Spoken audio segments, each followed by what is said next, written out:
So I have a comment and a legitimate question. The comment being, while there's a lot of things I disagree with you saying, but I definitely agree with your opinions on how culture is ruining the black community and why blacks don't graduate from high school due to culture. I think there's an element that you might be missing, and I'm not sure if you brought it up before.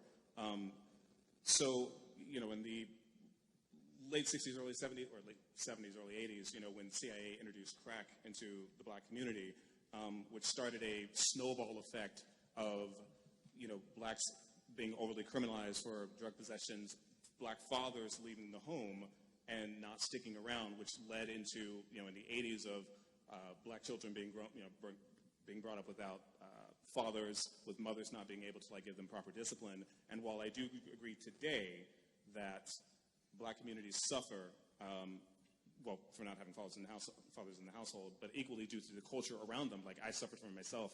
If a black person wants to be educated in the hood, we get called house Negroes and Uncle Toms. If I want to better myself, but I was the element of originally introducing crack into those communities, which eliminated fathers from the home. I think those still have effects today. And while I agree that there isn't systemic racism keeping black people down now, I think the triggers that happened back then still affect us today. Okay, so obviously past affects present, no question. The question is who committed the injustice and who should be punished for it. As far as the CIA introducing crack in the black community, I'm going to plead ignorance on this one because I have no idea whether that's true.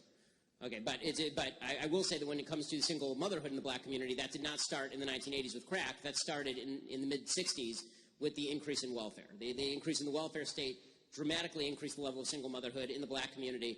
It was 20% around 1960. Today it's in excess of 70%. Yeah. And again, I don't think that the crack epidemic can actually explain all of that because the crack epidemic really lasted from the early 80s to basically the early 90s.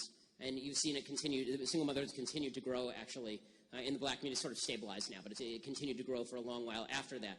Also, I think it's worthwhile noting that when we say things like, somebody introduced crack into the black community, whoever, quote unquote, introduced crack into the black community, and again, I have no information to substantiate your theory, but it is individuals who take crack, right? Unless you are forcibly being injected with crack, then you have to make the choice to take the crack in the first place.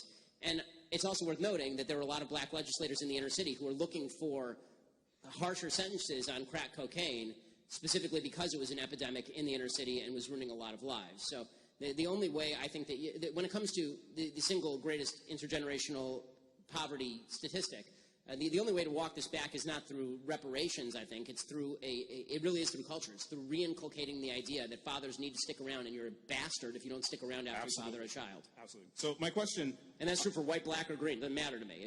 I'm a dad of two. You abandon your kids, you are just the worst kind of piece of garbage. Absolutely. So my question... I started getting involved in, so to speak, right-leaning issues after Milo came to Berkeley. I got assaulted by an Antifa member. He tried to set me on fire with a lit flare. He called me a Nazi. Just today, I got called a Nazi. You don't look like a Nazi, I got to tell you. No. Just today, I got called a Nazi, a fascist, and I consider myself a left-leaning liberal centrist. Now, with that said, MAGA crew has shown me so much love in these past 8 months. Everyone I've met has been reasonable, opened up their homes to me. We've had wonderful discourse. So my question now is, as a person who, like I said, considers myself a liberal, and I interact with people, on the right and MAGA crew, I still have people in my own personal community that, say that, oh, you're talking to you're supporting white supremacy, you're talking to Nazis, you're supporting them. What would you say to a person like me who is open to discourse and people of all sides? How would you combat, or at least how would you approach people who come with me with hate and saying no, you're a bad person because you're hanging out with these people? Well, how should I approach them? So I have a basic rule on this, and it's the same, again, regardless of color, because I've said this to people of every color. If somebody calls you a racist or a bigot based on no evidence, this makes them a bad person, and you have every right to say so. They need to actually cite evidence for why you're a racist or a bigot or a bad person before they can call you that. It needs to actually be justified. And you have every rationale to walk away from that conversation thinking that person is a worse person if they can't explain to you what you've done wrong and why what you've done is so terrible. Okay, that works for me. And thanks so much. Thank you so much.